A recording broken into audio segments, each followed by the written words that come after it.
Hello दोस्तों।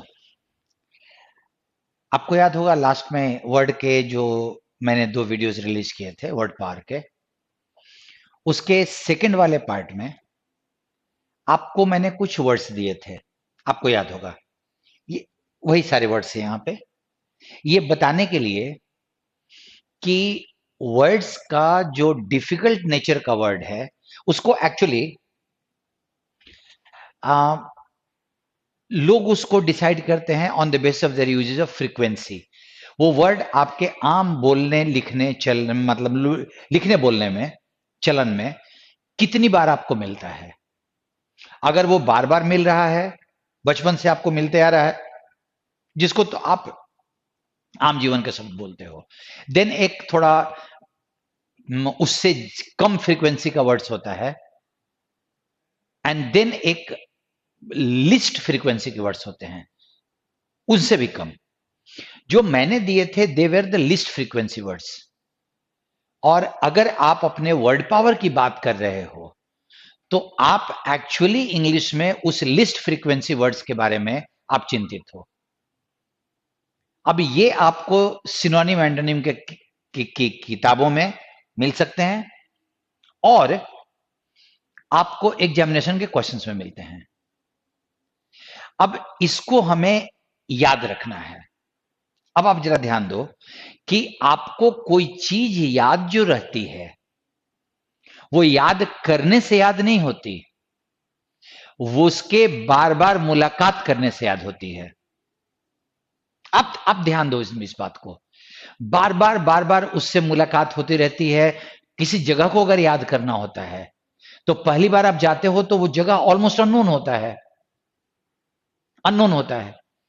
इसके बाद आप उस जगह पे अगर एक दो बार और चले जाओ या फिर किसी आदमी को आपको वो जगह याद दिलानी होती है तो वो बताता है ना कि वो फलाने जगह पे सैमसंग का एक बड़ा सा शोरूम है, उसके बगल में गली है। वो सैमसंग का शोरूम लोकेट करना आसान होता है।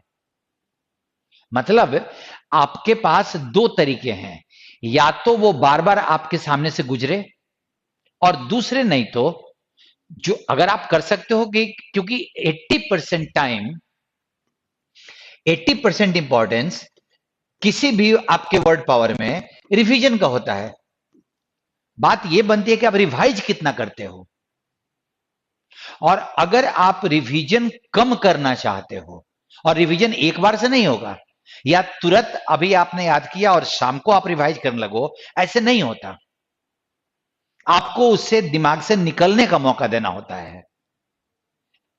कहा जाता है कि 24 घंटे के अंदर में वो शब्द आपके मेमोरी जोन के जो टेम्पररी पार्ट है, वोलेटाइल पार्ट है, वहां से वो धीरे धीरे खत्म होने लगता है। वो 24 घंटे में ऑलमोस्ट खत्म हो जाता है। तो उसके निकलने के बाद आप रिवाइज करोगे तो फिर से वो रिफ्रेश होता है। इसीलिए कभी आपने किसी का वर्ड पावर अननोन वर्ड्स में, लिस्ट फ्रीक्वेंट वर्ड्स में कम देखा होगा, क्योंकि हम रिवीजन को कभी इंपॉर्टेंस नहीं देते। हमने उसको कभी रिवाइज नहीं किया है एक रूटीन के टाइप से। और अगर आपके पास 4000 वर्ड हो जाएं तो आप कितने वर्ड्स को रिवाइज करोगे, क्वेश्चन तो ये उठता है। इसीलिए रिवीजन को आप कैसे कर रहे हो, रिवीजन के पार्ट को, वो एक बहुत बड़ा फैक्टर है। और दूसरा एक और फैक्टर है कि अगर आप कम रिवीजन में ज्यादा शब्दों को चाहते हो, क्योंकि ये तुम्हारे लिखने बोलने में नहीं मिलेगा। तुम्हारे को सिनोनिम एंटोनिम के किसी एक बार कोई वर्ड पूछा, वो ही वर्ड को दोबारा आने के लिए तुम्हें 50 पेपर और देखने पड़ेंगे। उस 50 पेपर में बीच बीच में और भी वर्ड्स आ रहे हैं। तो फिर ये कि तुम क्वेश्चन बनाने के समय में वर्ड दोबारा मिलेगा, तुम देख लो कितने बार वर्ड्स मिलते हैं तुमको। इसीलिए होता यह है कि आप याद करते हो कुछ और, एग्जामिनेशन में पूछता है कुछ और, क्योंकि वर्ड्स का कोई लिमिट नहीं है। इसीलिए जब आप शब्दों को याद करते हो तो उसमें मेरा अपना एक ओपिनियन, क्योंकि आज हम लोगों को अननोन वर्ड्स को याद करने का पैटर्न सीखना है, वोकैब कैसे बढ़ाया जाए कम एफर्ट से, वो चीजें सीखनी है। उसमें अपनी अंडरस्टैंडिंग को कभी किनारे मत करो। क्योंकि ध्यान रखो, रटते आप उन चीजों को हो रटते उन चीजों को हो जिनमें आपको लगता है कि इसको समझने से कोई मतलब नहीं है। और बड़े दुख की बात यह है कि वर्ड पावर को भी, जिसमें एक बड़ा सा एरिया है समझने का, उसको लोगों ने रटना बना दिया है। इसलिए शब्द लेते हैं और उसका इसका अर्थ में, इसका मीनिंग ये होता है मैकेनिकली, मशीन की तरह, इसका ये सिनोनिम होता है, ये सिनोनिम होता है। और जो बहुत बार आपने देखा होगा कि आपने जो 2-3 सिनोनिम याद किया, आप जब एग्जामिनेशन में जाते हो कोई चौथा सिनोनिम पूछ देता है। आप अपनी अंडरस्टैंडिंग को अगर सामने रखोगे, मैं उसको लाइव डेमोन्स्ट्रेट करके दिखा रहा हूं, अगर अंडरस्टैंडिंग को सामने में रख के अननोन वर्ड्स को अगर समझने की कोशिश करो, समझने की पहले, और एक तरीका अपनाओ, तो शब्दों के टिकने का, शब्दों के याद होने का परसेंटेज बहुत ज्यादा बढ़ जाएगा। मैंने इन्हीं 10 वर्ड्स के हिंदी के साथ 10 और वर्ड दिए थे इंग्लिश में, जिसमें शायद अगर आप मेरा अभी वीडियो अगर देख रहे हो तो शायद आपको याद हो या नहीं हो, एक वर्ड था प्लोवर। मैं इस वर्ड को किनारे कर रहा हूं क्योंकि यह एक चिड़िया की प्रजाति है, इसलिए वो तो मैंने लिस्ट बनाने में। लेकिन उसके बाद के जो 9 शब्द हैं उसका क्या असर होता है, जरा आप देखिए। आप देखिए, मैं आपको लाइव डेमोन्स्ट्रेट करके दिखा रहा हूं, और इस वीडियो के खत्म होने तक आपको अपने आज के एग्जिस्टिंग वर्ड्स के स्टॉक में अननोन वर्ड्स कितने आके जुड़ रहे हैं, ये आप चेक कीजिएगा। फर्स्ट वर्ड मेरा वर्ड था डाइफेनस। अब इसके मीनिंग को ऐसे समझो कि ये वर्ड तुम्हारे आम जीवन के कुछ चीजों के साथ, कुछ अनुभव के साथ वो फिट हो जाए। मीनिंग को ऐसे समझो, तुम्हारी नजर अभी यहां नहीं पड़नी चाहिए। ये तुमको याद हो सकता है, पहले भी हो सकता है कि याद हो, इसके लिए किताबों को बहुत ज्यादा रटने की जरूरत नहीं है। पहले तुम डाइफेनस के मतलब को समझो। कोई भी ऐसी चीज जो पतली हो, झिल्लीदार हो, जिसके आर पार दिखाई पड़ सकता हो, पतली सी चीज झिल्लीदार आर पार दिखाई पड़े, उसको हम डाइफेनस बोलते हैं। अगर तुम इसको कपड़े में लो, डाइफेनस क्लोथ्स, तो पतला कपड़ा है, आर पार दिखाई पड़ता है। अब अगर तुम सोचो कि अगर ये पतला आर पार दिखाई पड़ने वाला, इसका तुम्हारे पास कोई सिनोनिम है अभी इसका कोई एंटोनिम है, कोई ऐसी चीज, कोई ऐसा कपड़ा जिसके आर पार ना दिखाई पड़े? ठीक हो सकता है ना, आर पार दिखाई पड़े, थिन हो सकता है, पतला। अब यही तुम्हारा सिनोनिम एंटोनिम है, देख लो।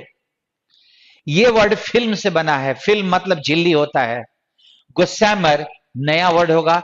शिफॉन तुम लोगों ने सुना होगा, एक टाइप का क्लोथ है, थिन, ट्रांसल्यूसेंट, पेलुसिड। अब इनको अगर हम सिनोनिम बोलते हैं तो मेरे को लगता है कि गोसैमर और पेलुसिड दो आपके लिए एक नए वर्ड्स हो सकते हैं। ऑपोजिट देख लो, हैवी है, ओपेक है, थिक है, रॉबस्ट है, स्टर्डी है। अब पतला का उल्टा मजबूत भी तो हो सकता है, तो जितना मजबूत का वर्ड है वो सिनोनिम में आ जाएगा इसके। झिल्लीदार का अगर उल्टा, मतलब जिसको ओपेक जिसको बोलते हैं, आर पार ना जा सके, वो भी हो सकता है। तुम्हारे पास इस वर्ड को पहले समझ लो, और ये सारे उसके, ये सिनोनिम और ये एंटोनिम है तुम्हारे।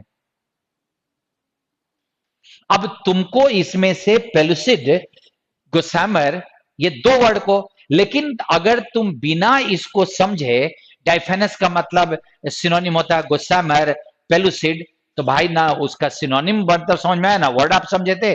सबसे पहला काम उस वर्ड को समझो, और उसको समझने का मतलब आम जीवन के किसी अनुभव के साथ उसको फिट करो, क्योंकि आम जीवन में फिट होने वाला ही वर्ड होता है, वो आम जीवन में यूज होने वाले वर्ड्स है। उसका कोई इक्विवेलेंट तुम्हारे पास पहले से भी है, एकदम है। अब ध्यान दो तो जरा, ब्रोहाहा। अब एक चीज और है, कभी कभी क्या होता है कि वर्ड का स्पेलिंग तुमको मीनिंग याद करने में हेल्प कर देता है। अगर तुम इस इंग्लिश के वर्ड को अगर प्रोनाउंस करो ब्रो हा हा, तो ये वाला जो 4 वर्ड है, 4 लेटर है, ये हिंदी के किसी शब्द से मिल रहा है, हा हा, क्योंकि इसका मीनिंग होता है शोरगुल, हंगामा। तो तुमको अगर कभी पूछेगा और तुमने हाहा को इसका मीनिंग बना लिया समझने के लिए, तो शोरगुल हंगामा तो तुमको तुरंत याद आ जाएगा। अगर मैं यहां पे आपसे बोलूं कि एक वर्ड होता है इंडोलेंट, मैंने जैसे याद किया कि ये एक आदमी का कैरेक्टर होता है, कितना भी उसको डोलाओ वो डोलेगा नहीं, मतलब ये आदमी एकदम आलसी है, नहीं डोलने वाला। इंडोलेंट का मीनिंग होता है आलसी। तो अगर उसके स्पेलिंग में कहीं कोई हेल्प है, तो उस स्पेलिंग को अगर तुम मीनिंग में कन्वर्ट कर दो तो हो जाएगा हंगामा, हाहा, शोरगुल। और ये है तुम्हारे पास सिनोनिम, अप्रोर, कुमोशन, दिन, रैकेट, हबब, राउट, क्लैमर, हल्ला बुल्लू। देखो तो हल्ला ऑलरेडी है यहां पे, फ्रोर, रो, रंपस। और अगर शोरगुल हंगामा को हम अपोजिट कर दें तो क्या हो जाएगा, शांति ना, कोई शोरगुल नहीं, एकदम शांति है। तो ये सारे तुम्हारे शांति हो गए। मैं पीस लिख सकता था लेकिन उसको उसको मैं नहीं लिखा। Quietness, silence, serenity, tranquillity, hush, लल, क्विजेशन, क्वाइटिट्यूड। तो तुम्हारा ये शांति हो गया, ये हंगामा हो गया, और ब्रोहा उसका ग्रुप हो गया। रिवाइज करो, अब तुमको बोझ नहीं लगेगा। लेकिन बिना मतलब के ब्रोहा का सिनोनिम होता है हल्ला गुल्लू, हल्ला बुल्लू, क्लैमर। ये बिना मतलब के, वैसा ही जैसे होनोलुलु का राजधानी यहां है, ऐसे ही रटने वाली बात हो जाती है। वैसे मत रटो, अपनी अंडरस्टैंडिंग को जगह दो। अंडरस्टैंडिंग वर्ड को टिकाएगी। ये गोल्डन रूल अपने मन में बैठा के रखो। नेक्स्ट वर्ड था बैडिनेज। बैडिनेज का मतलब होता है, हम लोग जब आपस में दोस्त लोग मिलते हैं तो कैसा, उसने कुछ टोन कर दिया, उसने कुछ मजाक कर दिया, वो friendly exchange, friendly exchange of words, हंसी मजाक, उसको हिंदी में बोलते हैं ना हंसी ठट्ठा एक दूसरे के साथ। देख लो, banter, repartee, drollery, persiflage, jocularity, teasing, word play. और ध्यान रखना, ये हंसी मजाक के लिए बेस्ट वर्ड तुम्हारे पास बैडनेज है। सिनोनिम सिर्फ उसके मीनिंग को सिनोनिम एंटोनिम के लिए याद किया जाता है, यूज करने के लिए नहीं। जब यूज में आओगे ना तो सब चीजें अलग अलग हो जाती हैं। इसका अगर मैं देखूं कि एकदम एग्जैक्ट वर्ड, तो सिर्फ एक ये है और कुछ नहीं है। लेकिन आप सिनोनिम एंटोनिम के लिए वर्ड पावर कैसे बढ़ाएं आप बात कर रहे हो, मैं वही डील कर रहा हूं कि आपका ये, पहले इसको समझो, हंसी मजाक एक दूसरे के साथ, और तब बैंटरी पार्टी जो करना है, पर्सिफिलेज जो भी करना है आप करो। लेकिन बिना इसको समझे, इसका सिनोनिम ये होता है, अगर किए तो वो कुछ भी करो, आप अपने मेहनत को पानी में डाल रहे हो। नेक्स्ट देखो, अब एक बड़ा इंटरेस्टिंग चीज है, मेरी एक वर्ड पावर की किताब अभी आ रही है और मैंने इस चीज का बहुत ध्यान रखा है। अभी वो देखता हूं मैं कब रिलीज होती है, टाइम थोड़ा लग रहा है क्योंकि उस किताब को बहुत स्टैंडर्ड्स में बना रहा हूं। वैसी किताब मैंने अब अभी तक मार्केट में देखी नहीं है, और शायद नई लोगों के पास उतना पेशेंस है कि वो लिख पाए, कवरेज भी और प्लस। जैसे तुम बिलियस वर्ड लो, अब बिलियस का 3 सिचुएशन होता है। एक बिलियस होता है जब हमारा, बिलियस एडजेक्टिव है, जब हमारा जी मत ला रहा हो, मतलब वोमिटिंग टाइप का टेंडेंसी है, सर चक्कर खा रहा है, वोमिटिंग करने का मन कर रहा है, एक बिलियस। सो मैं बोल सकता हूं आई एम फीलिंग बिलियस। एक होता है बिलियस कलर, आंख में एकदम गड़ने वाला, चकाचौंध वाला, गॉडी टाइप का। और एक होता है बिलियस इंसान का नेचर, चिड़चिड़ा, दूसरे पे हमेशा चिक चिक चिक चिक करने वाला। अब जरा सोचो कि आपका अगर कलर वाला जो बच्चे का चौंध वाला एकदम आंख को गड़े, उसका अगर सिनोनिम देना है तो वो हम गॉडी देंगे, एंटोनिम देना है हम डल देंगे, सॉबर देंगे। लेकिन अगर चिड़चिड़ा का मेरे को सिनोनिम देना है तो मेरे को उसी टाइप का वर्ड देना होगा, और उसका एंटोनिम अगर देना होगा तो एंटोनिम में मेरे को ऐसा देना होगा उसको, उसका बड़ा मिलनसार नेचर का है। अब मैं कलर को का एंटोनिम मिलनसार तो नहीं दे सकता ना, बिलियस कलर का। तो बहुत सारे ऐसे वर्ड हैं जिनका अलग अलग सिचुएशन में मीनिंग अलग अलग जाता है, और उस अलग अलग मीनिंग में उसका सिनोनिम अलग, एंटोनिम अलग, सब अलग अलग जाएगा। एक का दूसरे से कोई कनेक्शन नहीं है। अब आप जरा ध्यान दीजिए कि अगर बिलियस को मैंने नौसिया से जोड़ा, नौसिया होता है वो जी मिचलाने वाला, तबियत खराब वाला, तो उसका सिनोनिम तुम्हारा ये हो जाएगा, क्विजी होगा, नोसिएटेड होगा, सिकली होगा, आउट ऑफ सॉर्ट्स होगा। अगर वो कलर के हिसाब से होगा तो सिकली वर्ड आप दोनों जगह लगा सकते हो। सिकली कलर होगा एकदम चकाचौंध, एकदम मन खराब कर दिया इस कलर ने। ल्यूरिड, गैरिश, फ्लैशी, टॉडरी, अगर इसको हम कलर का एंटोनिम बोलेंगे तो डल, सॉबर, इस टाइप से बोलेंगे। और अगर वो बैड टेम्पर, चिड़चिड़ा वाला व्यक्ति का है तो इरिटेबल, कॉलरिक, ग्रम्पी, ग्राउची, टेस्टी, पिविश, क्रॉसिटी, क्रैबी, एजी, सब ये मतलब हो गया चिड़चिड़ा। सारा मतलब हो गया एकदम गड़ने वाला रंग, ये मतलब हो गया मन खराब वाला। और अगर ये चिड़चिड़ा का है तो इसका हो गया मिलनसार। तो एक और चीज मैं आपको बोलूं कि कभी तुमसे कन्विवियल का मतलब पूछे, सिनोनिम, तो तुम कन्विवियल का सिनोनिम याद नहीं कर रहे हो अभी, और तुम कन्विवियल का एंटोनिम नहीं याद कर रहे हो यहां पे, तो फिर कन्विवियल को दोबारा याद करने की जरूरत क्या है? जरा सोचिए तो। इन सब का मतलब तो यही है ना, मिलनसार। तो अगर कन्विवियल वर्ड देखूं, कर्टियस देखूं, एमिकेबल देखूं, तो ये एक दूसरे का सिनोनिम है, और इन सब का एंटोनिम यहां है। ये कॉलरिक का ये सिनोनिम हो गया और कॉलरिक का एंटोनिम यहां पे है। तो मैंने बच्चों को देखा है अपने मेहनत को इतना ज्यादा फैला के, जबरदस्ती करके, कॉलरिक एक बार याद करेंगे, कन्विवियल दूसरी बार याद करेंगे, एमिकेबल तीसरी बार याद करेंगे, क्रोसेटी चौथी बार याद करेंगे। भाई एक ही शॉट में तो सब याद हो गया था, बिलियस करने के चक्कर में। सो आप ये ध्यान रखो कि अपनी अंडरस्टैंडिंग, अपनी बुद्धि को तुम छोड़ दोगे तो तुम्हारे तो मेहनत को लोग, और इस चीज को मैंने अपने बुक में बहुत ठीक से डाला है। अगर अलग अलग सिचुएशन है तो अलग अलग सिचुएशन में अलग अलग सिनोनिम एंटोनिम डाला है। और अगर कभी किसी वर्ड का हम लोगों ने मीनिंग पहले कर लिया है तो मैंने लिखा है कि भाई उस वर्ड को देख लो, सेम मीनिंग का है वो भी, मेहनत कम पड़ेगा।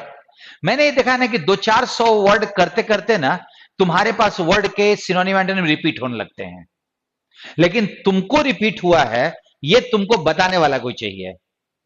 माई book will deal with this. Next, cancerous. अब कैंकेरस होता है, अगर आप देखो तो, कि कोई भी अल्सर, जानते हो ना अल्सर, कोई भी घाव, मतलब जो थोड़ा बुरे कंडीशन में चला जाए, कैंसर होने की उससे संभावना बनती हो, उसको कैंकरस बोलते हैं।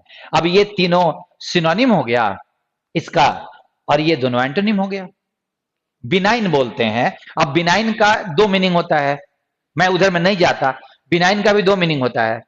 अगर किसी आदमी के नेचर बिनाइन है तो बहुत वो हम्बल टाइप का है, बहुत ज्यादा मारपीट नहीं करने वाला है, मतलब फ्रेंडली टाइप का नेचर है उसका, नम्र टाइप का, मॉडरेट। और बिनाइन अगर अगर किसी घाव आदि के बारे में बात किया जाए तो कैंसरस नहीं है। ये सारी चीजें अपनी अंडरस्टैंडिंग वाइज तुम इसको समझने की कोशिश करो। नेक्स्ट वर्ड देखो, काइमेरिकल। काइमेरिकल, काइमेरा होता है जिसका ये एडजेक्टिव बना है कोई छलावा, जो काल्पनिक हो, हमको लगे कि ऐसा कुछ होता है बट वो काल्पनिक है, झूठा है, काइमेरिकल। सबसे जरूरी यह है कि तुम इस शब्द के अर्थ को अपने आम जीवन में, all his statements, all his promises are chimerical, उसके सारे प्रोमिसेस काइमेरिकल हैं, छलावा है, झूठ के हैं।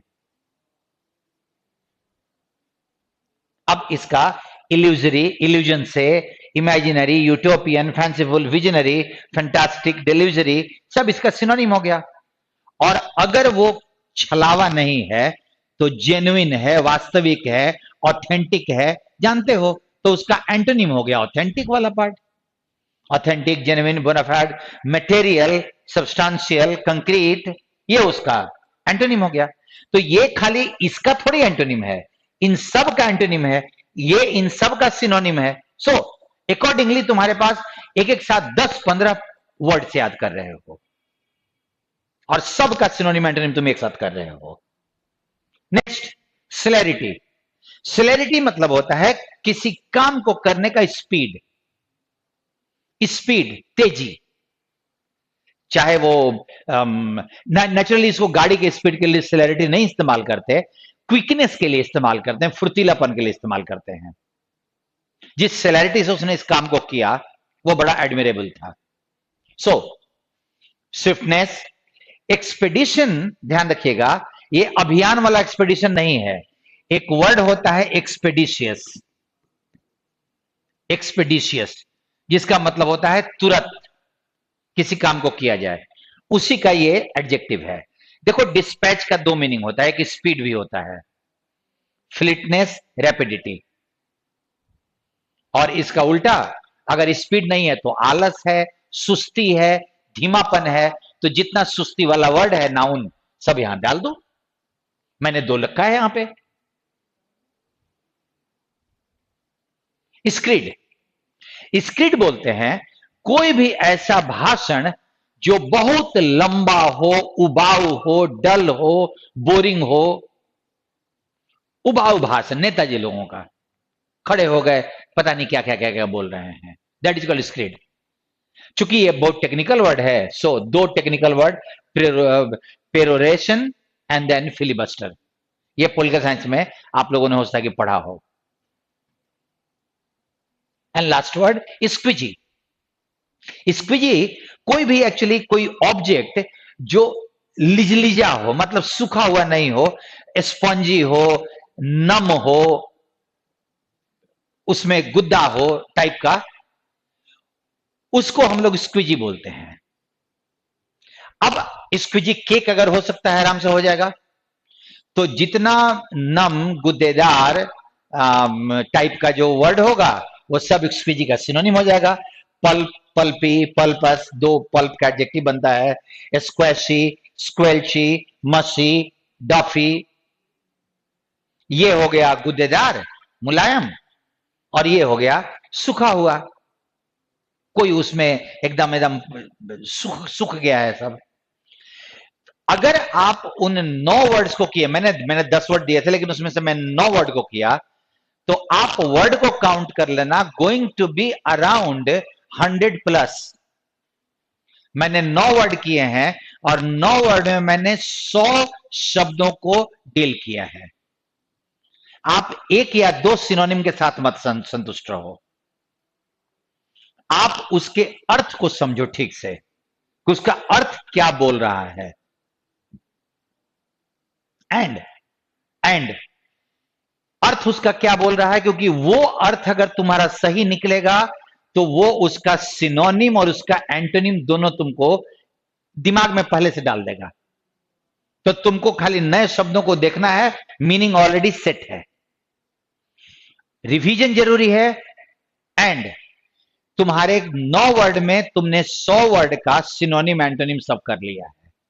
अगर ये प्रोसेस रहेगा तो तुम्हारा वर्ड स्टॉक बहुत कम मेहनत के साथ बहुत जल्दी बढ़ेगा और तुमको रिवीजन भी 9-10 वर्ड का करना है।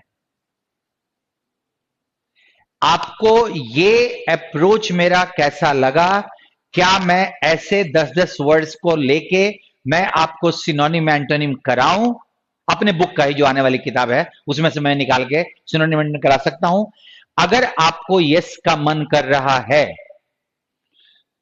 अगर ये एक वीक में दिया जाए, आप जरा सोचो कि एक वीक में मैं इतने करता हूं, इस वीक में आप रिवाइज कर लो, अगले वीक में फिर से मैं एक और देता हूं जिसमें 100 वर्ड प्लस मैं कुछ वर्ड्स को कर देता हूं, तो तुम्हारा वीकली 100 वर्ड का स्टॉक बढ़ेगा। मतलब मंथ का 400 वर्ड, मतलब 5 महीने में 2000 वर्ड। अगर ये तुमको मेरे अप्रोच में अगर थोड़ा अच्छा लगता है तो अपने कमेंट को बताना, क्योंकि तुम्हारे कमेंट के अनुसार मैं डिसीजन करूंगा कि इस सीरीज को कंटिन्यू करना है या नहीं। अगर अच्छा लगेगा तो मैं अपने बुक का ही कोई 10 वर्ड निकाल लूंगा। 10 वर्ड में अभी तो 100 ही हुआ है ना, 125 भी हो सकता है, 130 भी हो सकता है, आप मेरे को बताना। और इस अप्रोच पे थोड़ा सोचो तुम कि मैंने जो सारे एस्पेक्ट्स डील किए कि क्या मैं सही हूं। सोचना जरा और बताना। कमेंट करने में ज्यादा मेहनत नहीं लगता, थोड़ा बहुत कर दोगे ना तो मेरे को भी लगेगा कि you people are enjoying that. See you then. Thank you सबको।